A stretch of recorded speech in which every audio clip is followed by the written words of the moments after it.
Pesquisadores, quem já esteve na universidade provavelmente ouviu falar sobre a plataforma Lattes, que reúne currículos acadêmicos de pesquisadores e professores brasileiros e estrangeiros que atuam no país.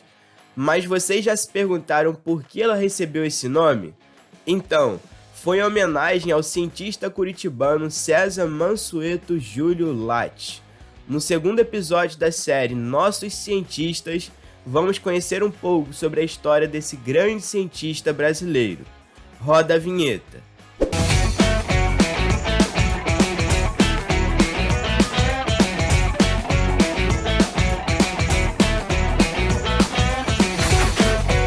César Lattes nasceu em Curitiba no dia 11 de julho de 1924.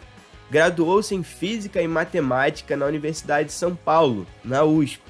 Depois tornou-se um dos pupilos do professor ucraniano naturalizado italiano Gleb Watagin, que foi contratado para assumir o departamento de Física da USP. O curitibano é conhecido até hoje como o mais brilhante dos jovens físicos daquela geração, que contou com nomes como Mário Schemberger e José Leite Lopes.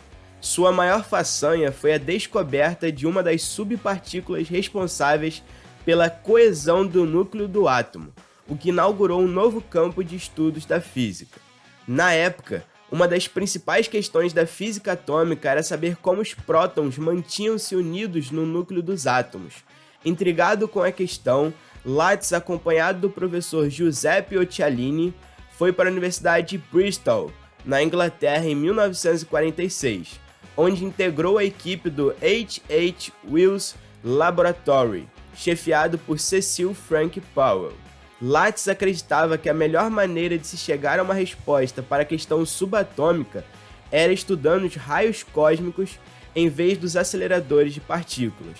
Por isso, em 1947, foi até Chacaltaya, pico de 5.000 metros nos Andes bolivianos.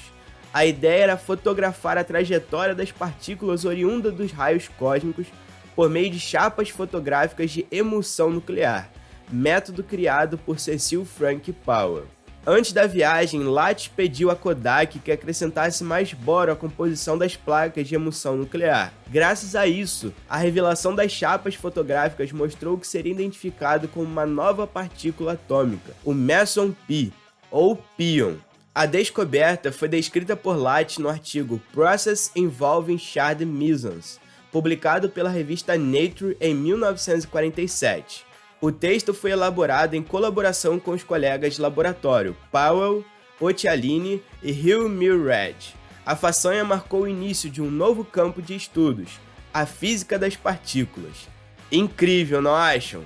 Porém, 3 anos depois, em 1950, o Comitê do Nobel concedeu o Prêmio de Física a Cecil Frank Powell pelo desenvolvimento do método fotográfico para estudo de processos nucleares e por achados relacionados aos mesons. O motivo do prêmio não ter ido para o brasileiro foi a política interna do Nobel. Até 1960, a regra era premiar apenas o chefe da equipe responsável pela descoberta. Seria o primeiro prêmio Nobel de um cientista brasileiro. Mas a injustiça não apagou o papel de Lattes na história da ciência. Pela descoberta do meson Pi, o brasileiro até hoje é lembrado por mudar os rumos da física, dando espaço para o surgimento de um novo campo de estudos, e pelos seus esforços em desenvolver a educação e a ciência de ponta no Brasil. Lattes morreu em 2005 aos 80 anos em Campinas, São Paulo. Apesar disso, Lattes foi indicado 7 vezes ao Prêmio Nobel de Física.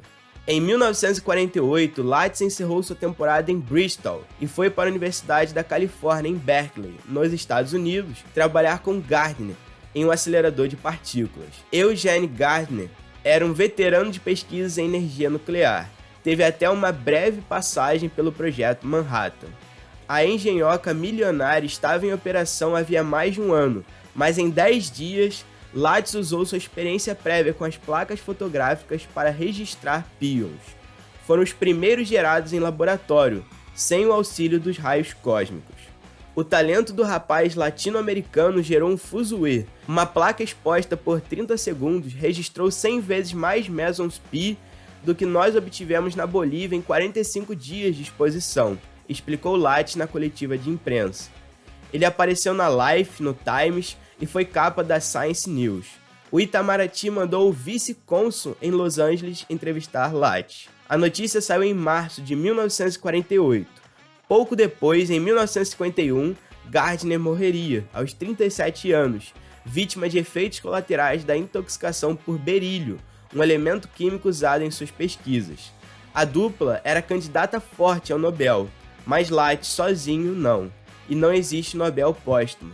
Lá se foi mais uma chance de ganhar o prêmio Nobel. Mas as contribuições de Lattes não se restringem ao meio acadêmico. No período de 1945 e 1956, houve uma forte interseção entre ciência e política. Os pesquisadores tinham a noção de que a ciência, para progredir, tem que partir de preceitos políticos capazes de arregimentar apoio logístico e financeiro em questões estratégicas para o desenvolvimento nacional. Em 1946, criou o CBPF, Centro Brasileiro de Pesquisas Físicas, como o primeiro centro independente para pesquisa em física, agora ligado ao Ministério de Ciência e Tecnologia. As suas participações perante organizações de fomento à pesquisa também foram decisivas como integrante da comissão responsável pela instituição do CNPq. Participou no período de fundação nas primeiras reuniões e posteriormente como membro do Conselho Deliberativo, de 1953 a 1955. Teve grande atuação em universidades como USP, na cátedra do Departamento de Física da Faculdade de Filosofia, em que implantou o Laboratório de Emulsões Nucleares, e Unicamp, na direção do Departamento de Cronologia, Raios Cósmicos e Altas Energias do Instituto de Física, onde montou o Laboratório de Synchrotron. De 1950 a 1959, esteve presente na Comissão de Raios Cósmicos da União Internacional de Física Pura e Aplicada, em que demonstrou a necessidade de integração em parcerias e cooperação entre nações em prol do desenvolvimento científico. Recebeu várias homenagens nacionais e internacionais em reconhecimento ao legado de suas contribuições. A história de César Lattes confunde-se com a história da ciência no Brasil e no mundo. Vamos valorizar os nossos cientistas.